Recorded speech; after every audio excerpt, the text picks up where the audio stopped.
भाऊ बहिणीचं नातं हे जगातील सर्वात पवित्र नातं मानलं जातं. पण जेव्हा रक्ताच्या नात्यात पैसा आणि प्रतिष्ठा येते तेव्हा नाती कशी विरून जातात याचं हे एक जळजळीत उदाहरण. वर्षा आपल्या भावाकडे राहुलकडे मोठ्या आशेने आली होती.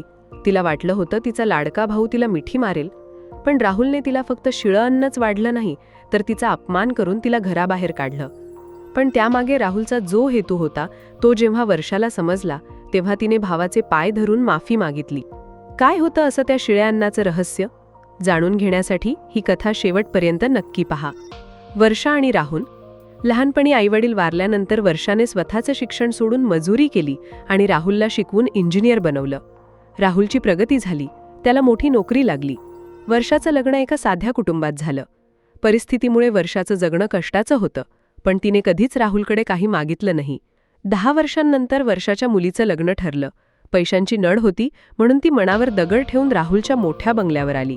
राहुल आता खूप श्रीमंत झाला होता. त्याने वर्षाचं स्वागत फार थंडपणे केलं. दुपारच्या जेवणाची वेळ झाली तेव्हा राहुलने नोकराला सांगितलं, ताईला सकाळी उरलेलं शिळं पिठलं आणि भाकरी वाढ. वर्षाच्या डोळ्यात पाणी आलं. ज्या भावासाठी तिने स्वतःचं आयुष्य पणाला लावलं तो तिला शिळं अन्न खाऊ घालत होता. तिने कसंबसं ते जेवण जेवलं आणि ती निघाली. राहुलने जाताना तिला एक जुनी प्लॅस्टिकची पिशवी दिली आणि म्हटलं, हे घे, घरी गेल्यावर उघड. वर्षा घरी पोहोचली. ती खूप रडली. तिला वाटलं राहुलने तिला कचरा दिला असेल. तिने ती पिशवी रागाने उघडली, पण पिशवी उघडताच ती थक्क झाली. आज सोन्याचे दागिने आणि चक्क 5 लाख रुपयांचे चेक होते. सोबत एक पत्र होतं ज्यावर राहुलने लिहिलं होतं, ताई, मला माहितीये तुला आज खूप वाईट वाटलं असेल. मी तुला शिळं अन्न वाढलं कारण मला तुला हे दाखवायचं होतं की गरिबी आणि अपमान काय असतो. तू माझ्यासाठी आयुष्यभर कष्ट केलेस, लोकांचं उष्ट शिळं काढलंस, तेव्हा मी शिकलो. आज मी तुला 56 भोग भरवू शकलो असतो, पण मला तुला हे जाणीव करून द्यायची होती की तुझे उपकार मी कधीच विसरलो नाहीये. तू माझ्याकडे मागायला आली होतीस, पण बहिणीने भावाकडे मागू नये, भावाने स्वतःहून द्यावं. हे दागिने आणि पैसे तुझ्या मुलीच्या लग्नासाठी आहेत. आणि हो, ते पिठलं भाकरी शिळं नव्हतं, ते मी स्वतः तुझ्यासाठी सकाळी बनवलं होतं, जसं तू लहानपणी माझ्यासाठी बनवायचीस.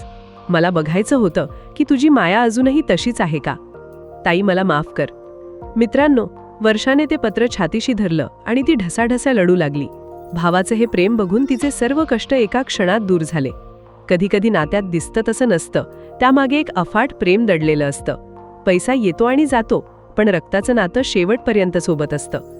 तुमचाही असा एखादा भाऊ किंवा बहीण आहे का जिने तुमच्यासाठी त्याग केलाय? कमेंट्समध्ये त्यांना थँक्यू नक्की म्हणा आणि अशाच सुंदर कथांसाठी कथा आयुष्याच्या चॅनलला सबस्क्राईब करा.